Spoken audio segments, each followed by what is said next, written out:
There's a new street fighter on your windowsill. The weapon is peace, the word is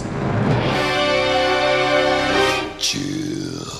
Hello there, gang, and welcome to another episode of Displaying Model Behaviour, the Earth's mightiest action figure video podcast. So take off your pants, crack a beer, and get ready to hear the nerdy news that you need to know about. Folks, it's been another busy, 48 hours since I last made a video, but things move fast in the toy/movie/comic/everything industry, and we got a lot to talk about. Want to hear some news? Here it comes. First up, those little scallywags over at Mefex have been busy boys and girls and non-binary and all points in between, whoever works there. They've been making some good-looking stuff, starting with a Mefex Joker based on the not especially popular animated version of the character from the latter seasons of Batman the Animated Series. I don't know, maybe I'm alone in this, maybe I'm speaking on behalf of everyone, but if you want your voice, then start your own YouTube channel. This Joker is, as I say, from the later animated series where they really simplified all the artwork, and it was an interesting kind of take on things. I guess they wanted to make everything look different because then you can justify new action figures, new merchandise. It's all part of the industry. It is what it is. I got no problem with it, but it's not as exciting a design.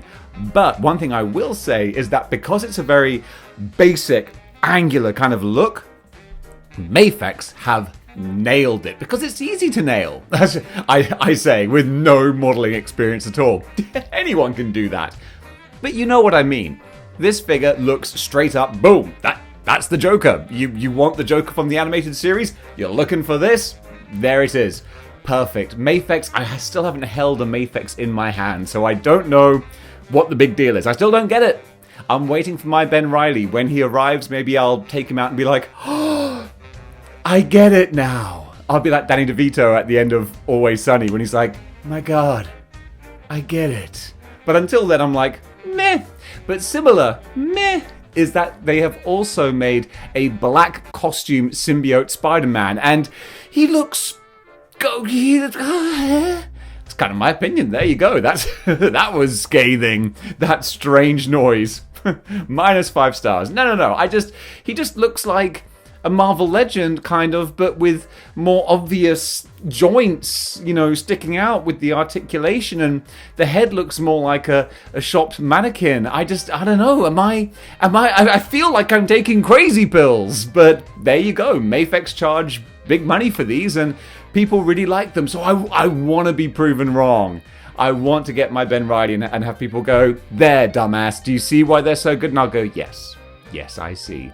But until then, I have yet to be convinced. So come on, Mefex, prove me wrong.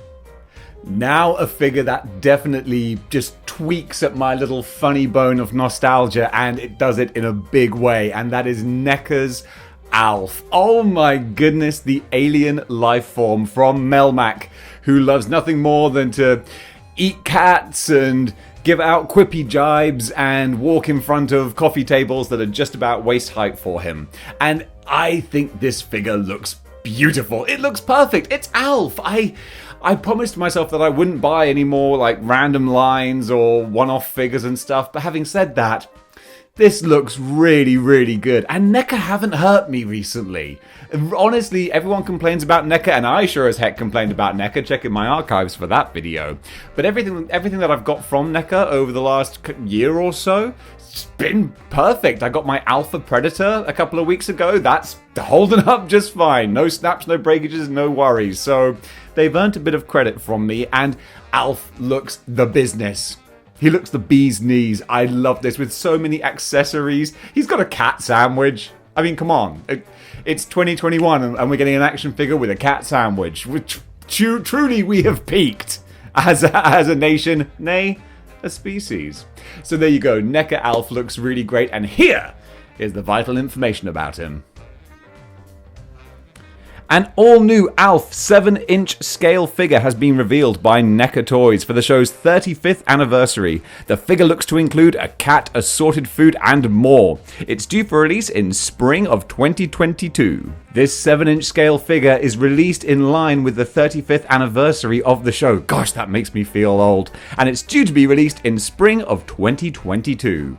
Now, this is another big one for me, and I don't know how I feel, but Mezco have released pictures of Spider-Man 2099, and it looks good. I don't know what to think about this, because just like with Mefex, I don't yet own a Mezco, but I really am very excited to get my hands on one. Again, like I keep saying, I've got my classic 90s yellow and blue Wolverine on pre-order, and we're just waiting for that to arrive. So when I get to him, I can gauge what they are really like, but I'm so excited to see. And this Spider-Man, he looks from the pictures to have that same kind of pajama look, which I do worry about. I worry that sometimes these Mezco figures look like they're just wearing pajamas, and that is kind of the case to my eye, but at the same time, I've seen pictures of characters like Iron Fist, which do have the same sort of onesie, but it looks really cool. So I'm very, very interested, excited, sort of like looking to see where this figure goes, because if it gets good reviews, if I can maybe, if I have like a really good month, maybe I might just like roll the dice and give it a try, because I want to branch out from Marvel Legends. I want to maybe sell off a few of my Marvel Legends and try other lines, mix things up a little bit. It's probably because I'm about to hit 40. I'm middle-aged. I'm going to go through a midlife crisis and just try lots of weird stuff. So stay tuned for that. But this does look cool. All the accessories and the heads. I love the battle-damaged head. That looks really cool. I love the fact that now that I've got my amazing Yamaguchi Iron Spider, maybe I'm thinking like, well, I could just get like a different version of Spider-Man from a different creator for each one, and like that gets the old juices flowing, So this Mezco, this looks like it could be a potential purchase. Very potential. Iconic Studios have announced a new line of Street Fighter 2 figures. I was about to say Street Fighter, and then my mouth kind of like carried on to Street Fighter 2, because who makes merchandise about Street Fighter? I mean, come on, the series started with Street Fighter 2, let's face it. And these are 1/6 scale, so they're not the 1/12 scale that really hits me where I live. So I'm not really probably going to be buying these or considering buying them, but I will certainly be following with a very watchful eye, because Iconic Studios are famous for really great sculpts, like seamless joints, that kind of thing, big money, really, really good. So I am going to be watching it because I'm a Street Fighter 2 fan. I'm a Street Fighter 2 onwards fan. I'm not good at it. I can hold my own on an average kind of level, but I'm not a good player by any means. But I got a lot of childhood nostalgia for Street Fighter 2. Like I was saying when I was talking about the Hot Toys Back to the Future characters, I still have that Christmas memory of playing my new copy of Street Fighter 2 that I got for Christmas while Back to the Future 3 was on. It's all sense memory. If they just make toys of anything that happened around 1994, I will probably buy it. But this is just an interesting one to follow because it's Street Fighter and it's action figures, and regardless of the size and scale, that's something that's always going to pique my interest. Now, have you ever reached down the back of your couch idly and just found, some loose change, a button, and about $700? Well, if you have, you could buy the Hot Toys, Hydra Stomper, and Steve Rogers, and oh my goodness.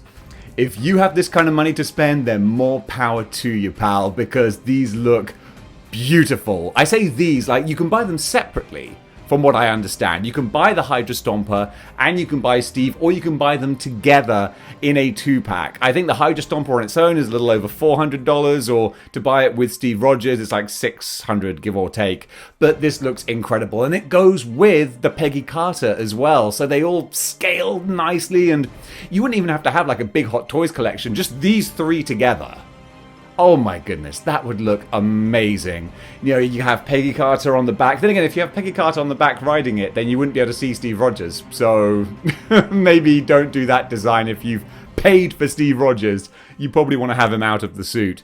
But yeah, it looks beautiful. What can I say? I will never own it, but I will look on in appreciation and go, wow, that is a pretty hot toy. Ah, maybe that's why they call them that. Going over to Star Wars, Hasbro have given preview pictures. Released preview pictures? I don't know, words are hard. But no, I'm just going to keep on going, screw it. That's not even going to make the edited bloopers at the end. I'm just going to keep this in the video, because, we're rolling now. Hasbro have revealed pictures of an animated color scheme Boba Fett. I should have edited this, because now I'm just all over the place. Completely lost my rhythm. But this Boba Fett is from his first ever appearance in, I believe, the Star Wars Holiday Christmas Special that is just lost to time and fuzzy VHS tapes. Wrong! It's from the Droids cartoon. There you go. I know. So don't bother pointing it out. But that was how Boba Fett was drawn and animated and coloured in his first appearance. And I think they've just recolored the anniversary Boba Fett figure, which is a really nice figure, even though the knee joints are stupid. But besides that, it looks really good. So if you love your Fett Man, and who doesn't love the Fett Man, then maybe you want to pick this up, because with that animated colour scheme, yeah, he actually looks kind of cool. And finally, wrapping up the toy section, we don't go anywhere. We stay with Hasbro, because they have released some full-color pictures of the renders of their Victory Sabre Kickstarter. And look, this is something I'm just kind of tacking on the end. This is like and also, because I haven't been following this campaign very closely, because I got Kickstarter hangover. After Galactus, I'm all Kickstarted out, and Hasbro are like, you want some more Kickstarter? And I'm like, no more Kickstarter.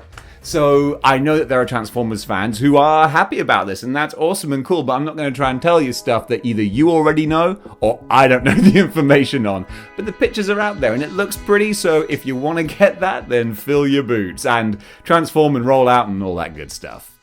Whoa.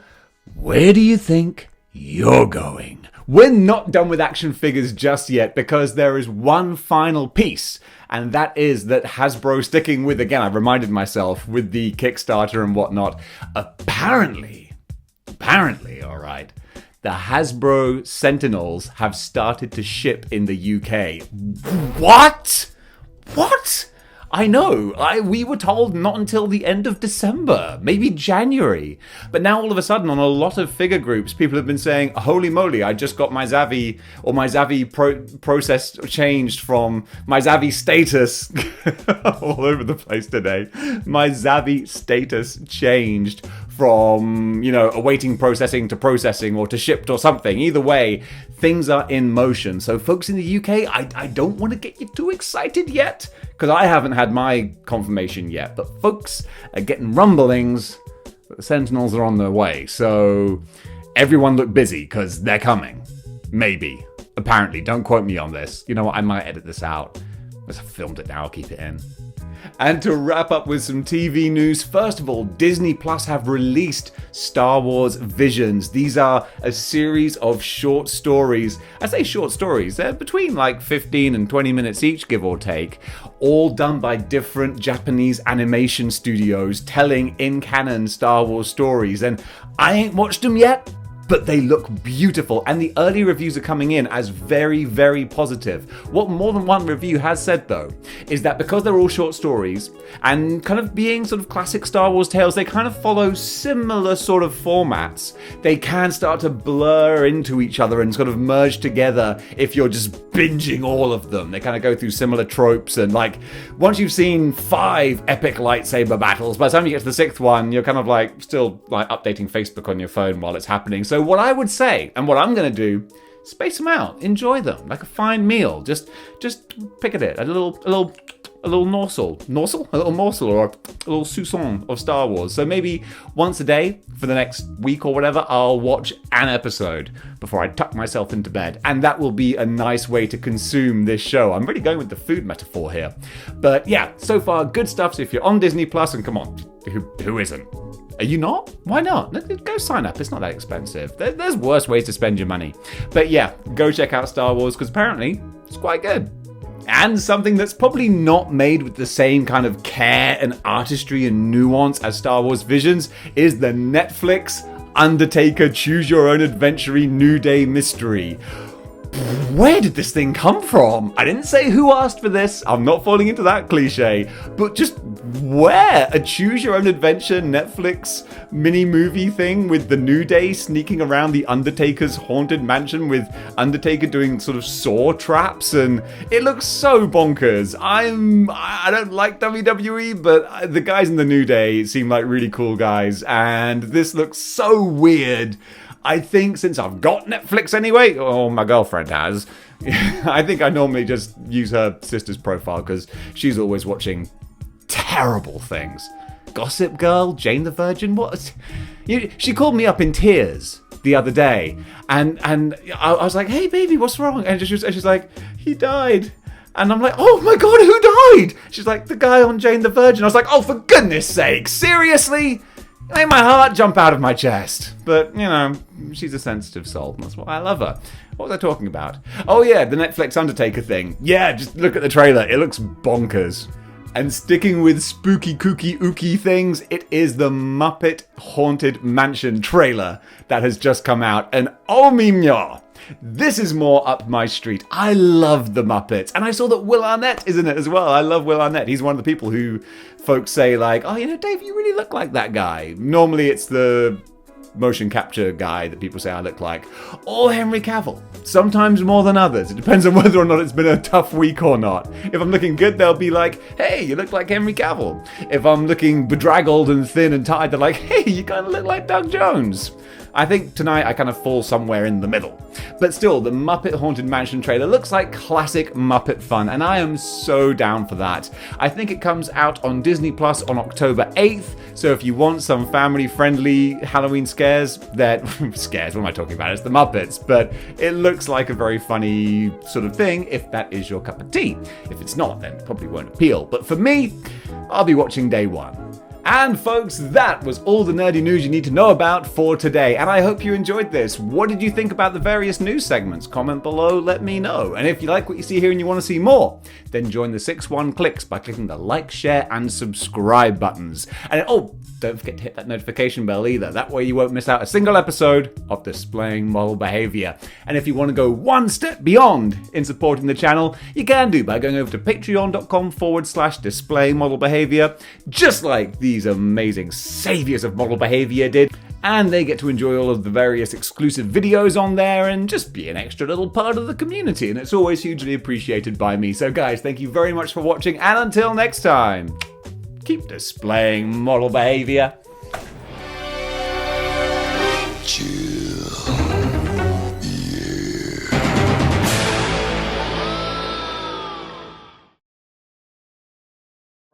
And then you put the extra stuff behind a paywall, because by the time people see it, then I've already got their money. So why am I saying this?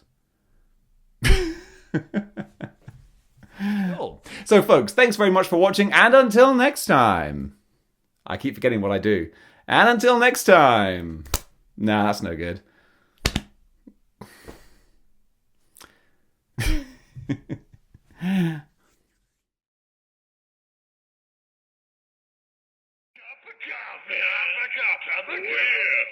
Coffee.